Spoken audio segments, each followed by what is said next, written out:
Abolition today.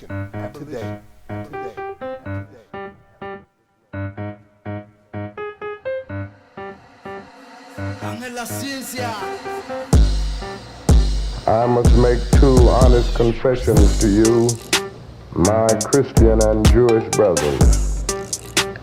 First, I must confess that over the past few years I have been gravely disappointed with the white moderate.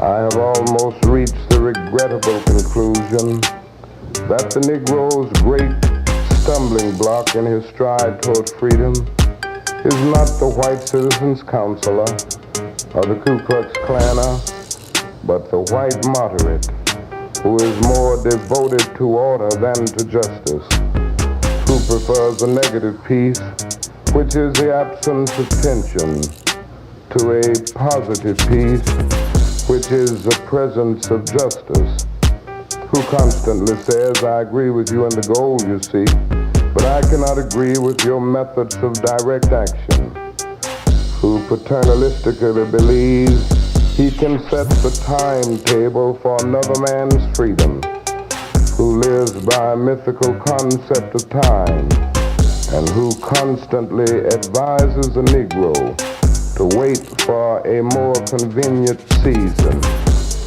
Shallow understanding from people of goodwill is more frustrating than absolute misunderstanding from people of ill will.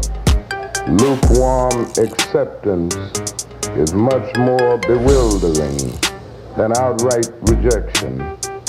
I had hoped that the white moderate would understand that law and order exists for the purpose of establishing justice, and that when they fail in this purpose, they become the dangerously structured dams that block the flow of social progress.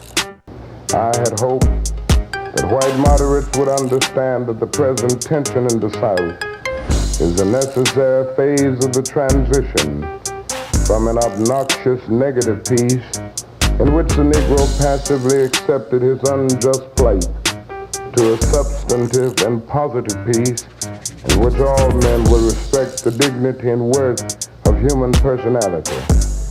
Actually, we who engage in nonviolent direct action are not the creators of tension. We merely bring to the surface the hidden tension that is already alive. We bring it out in the open where it can be seen and dealt with, like a boil that can never be cured, so long as it is covered up, but must be open with all its ugliness to the natural medicines of air and light. Injustice must be exposed with all the tension its exposure creates to the light of human conscience and the air of national opinion before it can be cured.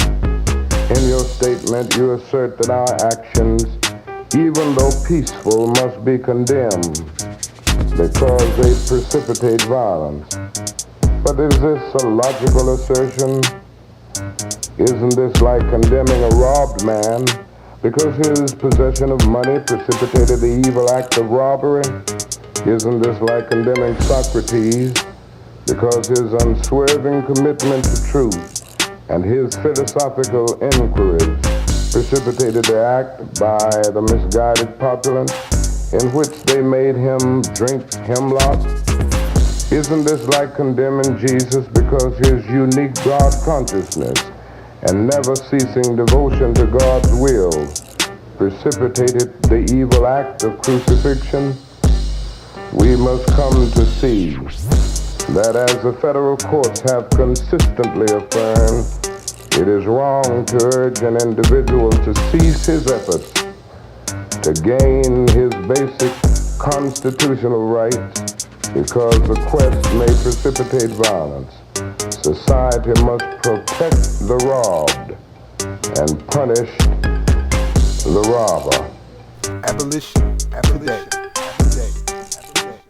I am the law and order candidate.